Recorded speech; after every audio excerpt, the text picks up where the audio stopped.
Ya. Muy buenas tardes, compañeros. Muy buenas tardes, profesor. El día de hoy se va a realizar un webinar acerca de los componentes políticos del Perú en el siglo XX.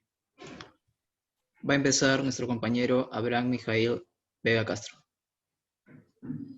Gracias. Ya, para comenzar, al analizar todo esto, todo este material de trabajo, un cambio que podemos notar es lo que se dio durante la reconstrucción nacional. Bueno, que fue el inicio del cambio, por decirlo así, porque en lo que viene a ser el segundo mandato de Nicolás de Piérola, hubo protestas, huelgas de la sección, del sector trabajador del país, porque reclamaban, exigían la reducción de horas laborales. Y esto se mantuvo en protestas así varios años, porque sería recién hasta la época denominada por Jorge Basadre como República Aristocrática, que en el gobierno de José Pardo y Barreda, recién estas protestas se convertirían en lo que viene a ser la ley de reducción de horas laborales, que pasaría a ser solamente 8 horas laborables para todos. Y luego la permanencia que podríamos notar es sobre el caudillismo, que también enfocamos aquí al personaje de Nicolás de Piérola. ¿Por qué? Porque durante la guerra con Chile, cuando gobernaba Mariano Ignacio Prado, eh, genera toda una guerra civil cuando Prado sale del país por financiamiento durante la guerra y entra al poder. ¿Por qué? Porque en base a su condición de caudillo, ¿por qué? Por el convencimiento que tenía, la capacidad de tomar decisiones fuertes, drásticas, y en ese tiempo fue apoyado por un batallón y entró al poder. Y luego tenemos también en la guerra civil que hubo también contra Cáceres, de Piérola contra Cáceres, en el cual aquí lo que sucede es que Cáceres se veía que estaba...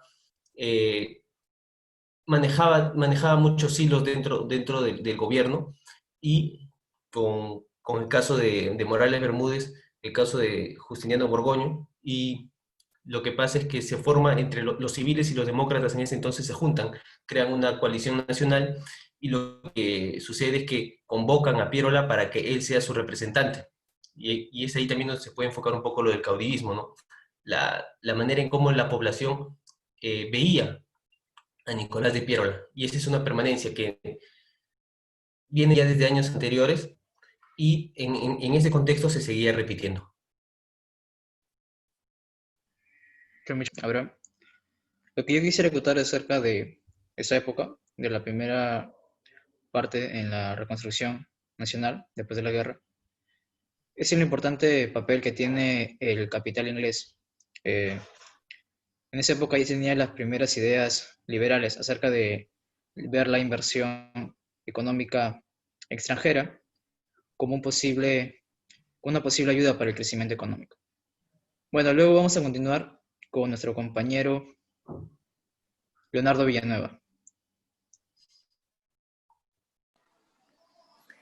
Bueno, yo soy Leonardo Villanueva y centrándonos más que todo en la República Aristocrática, nos vamos de frente al gobierno de Guillermo Billinghurst, que en su gobierno él gana gracias a a sus promesas populistas, como se puede decir, ¿no? Y aquí quiero hablar sobre uno de los elementos que me toca, que es prácticamente el populismo, ¿no?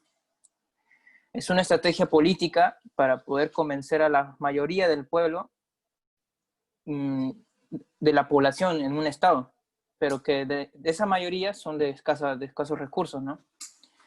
Prácticamente ellos no tienen ninguna actividad en la política, y el populismo hace que permite a ellos ingresar a eso. Volviendo a su gobierno de él, promulgó la ley de las 8 horas de trabajo y fue conocido como el gobierno del pan grande. Ahora, ¿cuál es el cambio y la permanencia? El cambio y la permanencia sería que el cambio fue que él generó el populismo para generar una etapa vinculada a procesos de modernización de los países subdesarrollados como nosotros, como el nuestro, ¿no? Como Perú, así como también un cambio que genera el populismo es introducir el capital y las clases sociales al capitalismo hoy en día. ¿Qué hizo Billinghurst? Su liberalismo económico significó la explosión comercial. Y eso que arraigó la conciencia de fragilidad de la oligarquía. Porque él prácticamente usó unos perfiles políticos que no le gustaba la oligarquía, y eso que originó un golpe de Estado por parte de ellos. ¿Y quién fue el militar? Fue Benavides, el general. Ahora, citando casos externos, tenemos a muchos populistas, como por ejemplo José Ordóñez de Uruguay, quien llegó al poder con manifestaciones callejeras distanciándose de las políticas tradicionales. Tenemos también a Hipólito Yrigoyen de Argentina. Su política anti-oligárquica y la armonía de clases lo llevaron al poder. Tenemos también a Arturo Alessandri de Chile, conocido como, entre comillas, el demoledor. Se convirtió en la gran amenaza de Chile en su política. Tenemos también a Germani de Argentina, que lo califica como una forma de dominación autoritaria que incluye, como mencioné anteriormente, a los excluidos de la política, que son la gente. Ahora, ¿a quién podemos citar a un representante peruano en el 2020? Pues lo que pasó con lo de Merino, con el presidente Merino. ¿Qué hizo Julio Guzmán? A su partido político ordenó votar en contra de la vacancia, para que la gente se dé cuenta de eso y como que comiencen a confiar en él. Y también, ¿qué más hizo? Cuando la gente comenzó a marchar, él fue uno de los impulsores con sus ideales. Gracias. Muchas gracias, compañero Leonardo. A continuación va a hablar nuestro compañero Sánchez. Bueno, básicamente quiero resaltar una permanencia y un cambio. Después de haber leído pues, el panorama del Perú en el siglo XX, veo que una permanencia que puede resaltar sería el beneficio en la élite, bueno, en las élites oligárquicas, en las secciones de más dinero, de más riqueza, que tienen más poder. Podemos ver, por ejemplo, en el caso de Leguía, en su oncenio, al redactar la Constitución de 1920. Por ejemplo, ahí mismo nada más él puso beneficios para sí mismo al implementar la reelección inmediata, la reelección presidencial. Así es como él también pudo quedarse tantos años, 11 años. Y bueno, pues benefició a ciertos sectores de la élite oligárquica, a exportadores agrícolas, les bajaba los impedimentos para que puedan hacerse más ricos, pues, ¿no? Contrario a que de repente, por ejemplo, estableció la mitad republicana. Hace referencia al trabajo obligatorio en el Imperio Incaico. Sin embargo, le dicen republicana básicamente por esto, porque estamos en la república, pues, ¿no? Lo que hace aquí es que da trabajo obligatorio, sin embargo, tú puedes omitirte ese trabajo pagando una penalidad. Sin embargo, en ese tiempo no todos podían pagar la penalidad. Entonces, ¿quiénes iban a hacer la meta republicana? Iban a hacer la meta republicana los que tenían menos posibilidades, pues, ¿no? Ya que se salvaban los que pagaban esta multa, que los únicos que podían pagar la multa era, pues, la élite, los que eran más acaudalados. Es algo realmente que hasta ahora se puede ver.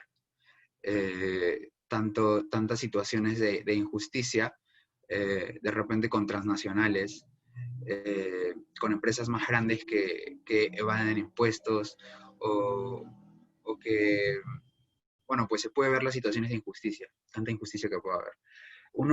Un cambio, ahora para citar el cambio, es pues, uno de los cambios es, por ejemplo, Leguía gobernó 11 años y a su gobierno se le toma como un gobierno autoritarista, ya que no es, casi hasta se podría decir que era una dictadura, pues no, porque ¿quién va a gobernar 11 años ahora en la actualidad? De hecho, sin irnos tan lejos, ¿por qué digo que es un cambio? Porque se puede ver hace un par de semanas cómo los jóvenes marcharon y pudieron lograr su cometido, pues no, que era destituir al presidente Merino y cambiarlo por otro. Eso se podría considerar, o al menos yo lo veo en un enfoque, que fue una medida pues autoritarista de parte del Congreso, por el hecho de poner una persona que no era idónea, pues, ¿no? Esos son lo que puedo rescatar, la permanencia y el cambio en el panorama del siglo XX del Perú. Muchas gracias, compañero Roberto Sánchez. Ahora va a hablar nuestro compañero Daniel Santos Taipe. Eh, bueno, a mí me tocó la parte de la mitad del siglo, la década del 40. Comienza con cuando los militares dejan el poder y empiezan a gobernar los partidos civiles. El primer presidente fue Manuel Prado Ugarteche. Su gobierno fue en 1939 hasta 1945. Bajo ese contexto también estuvo la Segunda Guerra Mundial, lo que generó que el Perú haga más exportaciones y dando más trabajo, ¿no? a los peruanos, ¿no? Y eso sería una permanencia, pues producto de la exportación hasta el día de hoy dan trabajo más que las industrias peruanas. También después viene el gobierno de José Luis Bustamante Rivero y seguidamente el ochenio de Manuel Odría. Con Odría vuelve a tomar el gobierno de la oligarquía del Perú. En lo social aparecen las famosas migraciones de la sierra hacia la costa. Entonces empieza la urbanización y la informalidad que se ve hasta la actualidad. Y con esta pandemia se ve más notoriamente que todavía no se da una solución. En lo político, él estuvo 2 años como jefe de la Junta de Gobierno y debido a su popularidad postuló para las elecciones del año 1950, donde ganó y seguidamente fue presidente 6 años más, hasta 1965. Gracias. Muchas gracias, compañero Daniel. Bueno, ahora va a continuar nuestro compañero Torres. Perdón, Segura. Leonardo Segura. Gracias, Jesús. Bueno, en este momento yo tendré que hablar del fracaso del reformismo civil moderado. Bueno, como hay poco tiempo, solo mencionaré por qué el Estado creó la reforma agraria. La creó ya que, como en ese tiempo se estaba haciendo la Revolución Cubana, la Revolución Cubana motivó a los campesinos a tratar de retomar sus tierras, o bueno, a la toma de tierras. Y como no querían que pasara como en Cuba, tuvieron que crear la reforma agraria para no tener problemas. Pero luego los campesinos con la reforma agraria no supieron ejercer o hacer buenas cosas con sus tierras, las desaprovecharon, por así decirlo. Y también se podía denotar que hubo un aumento en los militares con respecto a la política. Hasta se pudo decir que hubo un tipo de corrupción, ya que se dijo que hubo un golpe de Estado en los 68, bueno, el de los 68. En esto, supuestamente los militares dificultaron las investigaciones del grupo parlamentario para aclarar la situación. Por así decirlo, nunca se supo. Bueno, eso sería todo. Muchas gracias, compañero Segura. Ahora yo tengo una pregunta respecto a la reforma. Si bien es cierto que en parte no fue la mejor medida porque los campesinos no supieron aprovechar y muchos de ellos vendieron esas tierras. Mi pregunta es si tú considerarías como la reforma agraria una buena medida tomada por el gobierno de la época. No lo tomaría como buena medida, ya que en sí solo lo hicieron para que no pasara lo de Cuba. No tomaron medidas, solo les dijeron tomen sus tierras y no molesten, por así decirlo. Me gustaría añadir algo más antes de que acabe esta participación, disculpen.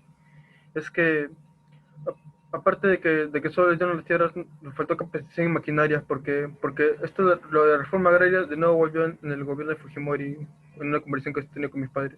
Me han dicho que esta reforma ya, lo que hubo, faltó más capacitación, pero sí dieron máquinas y intentaron solucionar ese problema, pero otro problema que se presentó fue que las máquinas no eran de calidad y no les dieron el mantenimiento apropiado. Y de nuevo se mandaron aún más los que intentaron mantener sus tierras. Ya, eso es todo, disculpen. Muchas gracias por el aporte, compañero Alfredo. Bueno, ahora va a continuar nuestro compañero Alfredo Torres.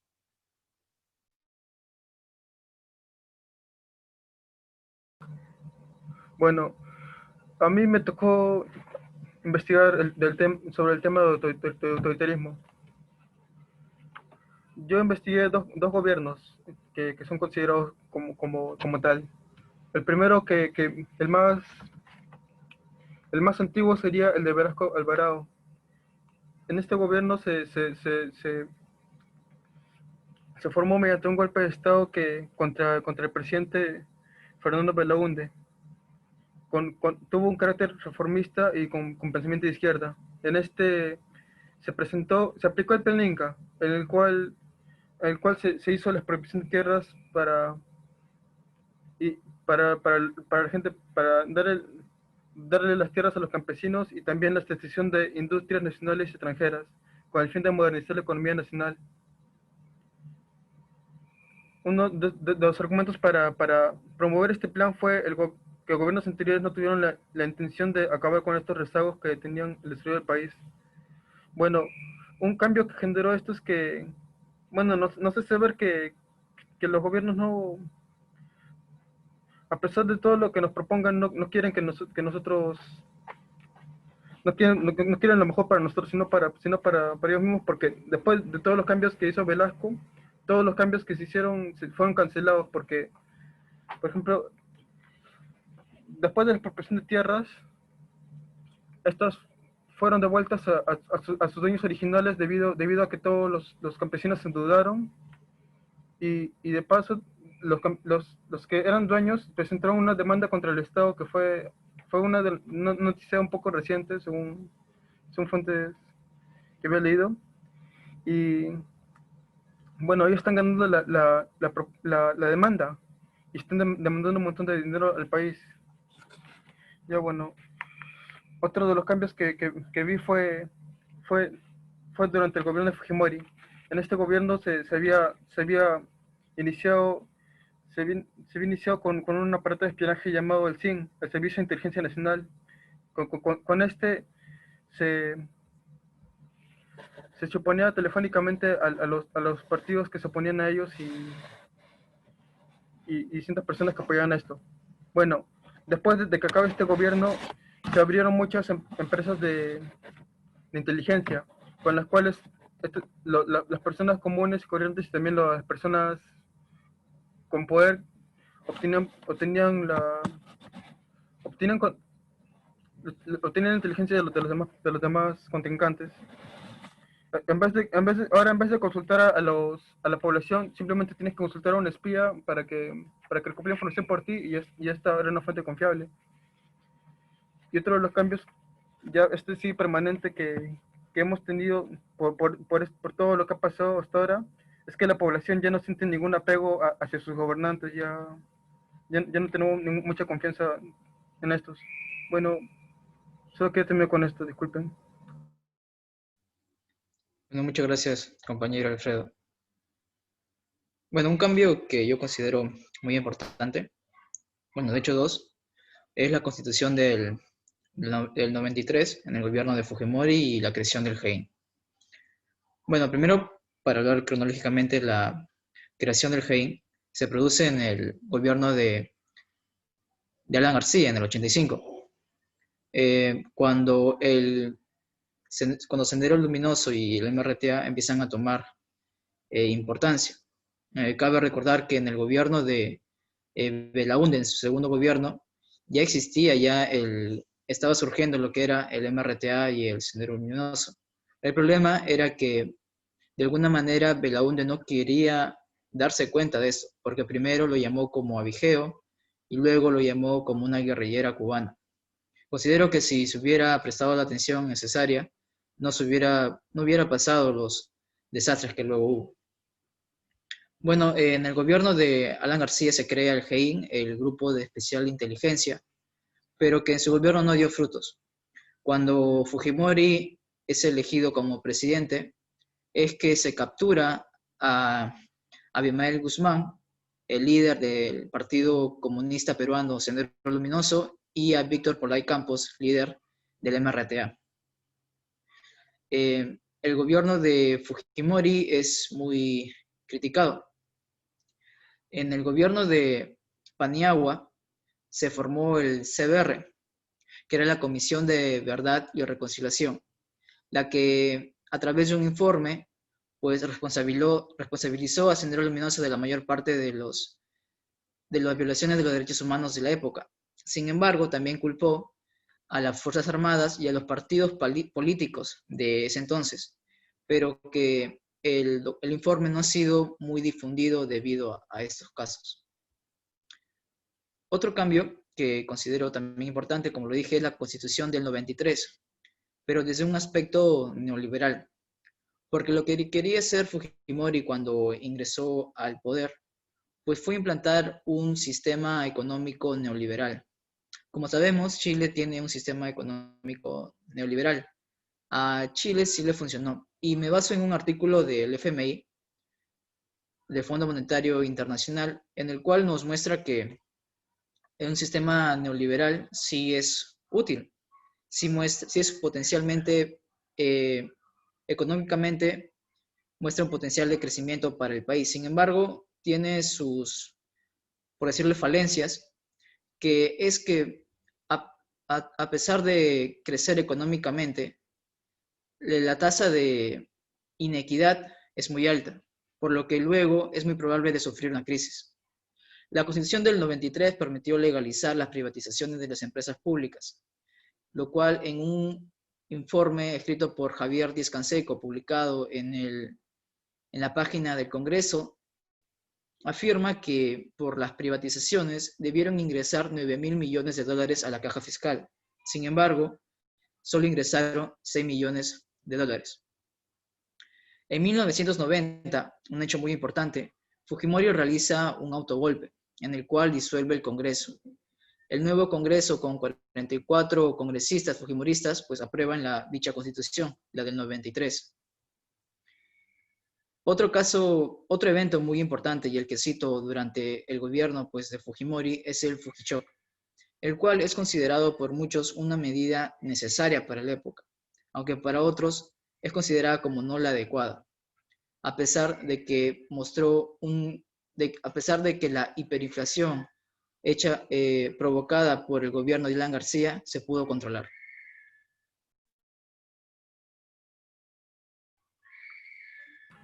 Muchas No sé gracias, si alguien compañero. quisiera acotar acerca o alguna pregunta del gobierno de Fujimori.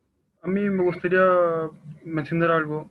Es que después de tantos gobiernos, sí, como corruptos y también de gobiernos militaristas, hay un montón hay un montón de gente de la población que quiere volver a estos tiempos debido a que piensan que los militares pueden poner orden a este país debido al miedo que sienten a ser asesinados y todo eso. Ya bueno, ¿qué piensan ustedes acerca de esto? ¿Creen que de verdad un militarismo de nuevo en el país puede traer orden al precio de nuestra libertad debido a que en los gobiernos militares se atenta más contra los derechos que nosotros tenemos? Bueno, solo quería preguntar. Para acotar, de repente responderle a Alfredo, sería que no es como que no es como que la gente ya no piensa como antes, pues no es como que puedas llevar corderitos y puedas cerrar las puertas, decirle a partir de tal hora puede salir, a partir de tal hora no puede salir, sino yo creo que una buena libertad, una buena libertad y el hecho de poder elegir buenos candidatos y el hecho de poder educarse también. Poder educarse y saber elegir puede conllevar al buen desarrollo del país. Bueno, gracias por la respuesta, compañero Sánchez, pero me gustaría, ¿alguien tiene alguna propuesta de cómo podríamos solucionar este problema de inseguridad? O sea, porque en este problema de pandemia hemos visto que el toque de queda ha funcionado muy bien con respecto a la reducción de la tasa de delincuencia y todo eso. Yo podría acotar algo, podría, por ejemplo, hacer la producción o la creación de más cárceles, o también, claro, más que todo la delincuencia viene también por parte de la familia, ¿no? La educación que reciben. Y ahorita la educación peruana está es una de las que tiene menor eficacia en Latinoamérica, ¿no? A mí me gustaría agregar algo, ¿no? Respecto a la delincuencia. Un motivo adicional que podría ponerse sería quizás la falta de empleo, los altos porcentajes de desempleo que hay, y ahora con esta pandemia mucho más. Y ahora, si vemos el desempleo, ¿a qué se debe este desempleo? ¿Por qué hay tanto? Yo creo que se da también porque no hay una capacitación óptima, o sea, no hay un nivel óptimo de estudios de la población. ¿Por qué? Porque ahora incluso para acceder a una educación de calidad, pues hay ciertas necesidades económicas que suplir para eso. Aparte que también en el rubro de la educación la educación no es igual para todos. Entonces no todos tienen las mismas oportunidades y es por eso que ahí, si no tienes educación, si no tienes un cierto conocimiento, quizás no puedes entrar a cierto trabajo, postular cierta plaza que te va a dar una estabilidad económica, ¿no? Y es esto lo que en algunos casos, porque no son todos, no tampoco podemos generalizar, pero en algunos casos lleva a ciertas personas a cometer actos delincuenciales. Yo también estaría el otro tema de la inmigración al Perú, la inmigración venezolana, que también se ha sumado a, a todo este tema de la inseguridad ciudadana. Quizás alguien tendría otra visión o podría también aportar Sí, algo. sí, yo podría, porque también tienes razón, también se debe a una frustración, ¿no? Claro que falta educación en el Perú, pero también hay jóvenes, bastantes jóvenes que se matan estudiando, y la realidad del Perú es que existe mucha argolla, ¿no? Prefieren 1000 veces contratar al primo del otro, del otro, del otro, y ahí es donde llegan los corruptos al poder. A pesar de que hay jóvenes matándose, ahí eso es el problema que pasó con Merino, ¿no? Los jóvenes se quedaron atontados diciendo, ¿cómo es posible, no? Eso es lo que quería acotar.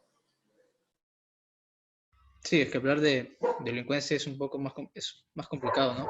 Porque hay muchos factores que intervienen en ello. Podríamos considerar tanto la educación, como se dijo, la inmigración, pero en mi parecer yo considero que la educación es lo más importante, ¿no? Porque en las escuelas no existe, bueno, cuando yo he estado en la escuela, ¿no? No existe lo que es un curso de filosofía, un curso donde se pueda las personas tener más conocimiento acerca de los valores, ¿no? De poder, de alguna manera, respetar a los demás, tener la idea del bien, entre otros temas, ¿no? Que al final sirve para formar a la persona. Además de que hay que considerar que el sistema educativo en el Perú es muy pobre, porque, bueno, no sé si ustedes, pero muchos antes de ingresar a la universidad hemos tenido que pasar por una academia. Eso porque en las escuelas no nos enseñaron lo adecuado, ¿no? Porque en otros países no existe lo que es una academia. Simplemente es el paso de la escuela a la universidad. Bueno, eso lo quería acotar.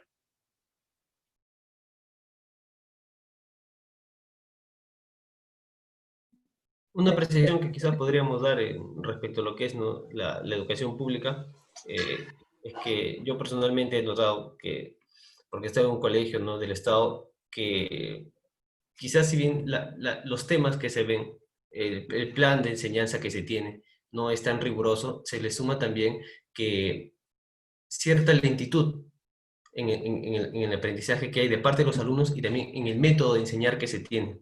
Porque, por ejemplo, si comparamos cualquiera sea una escuela privada y una escuela estatal, los métodos de enseñanza que tienen son diferentes. Y, por ejemplo, en la escuela estatal se centran más en la aplicación. Entonces, si te quieren enseñar cierto tema, viene lo que es primero contextualizar esta idea. En cambio, lo que puede ser en las escuelas privadas es que más lo que viene es a la aplicación, pero fundamentándose en lo teórico y más que todo darle al alumno lo que necesita para resolver el problema, para poder enfocar sus ideas, y es eso quizás que no se tiene una buena estructura en el plan de enseñanza del Estado. Es por eso que quizás hay ciertos retrasos también. Aparte de no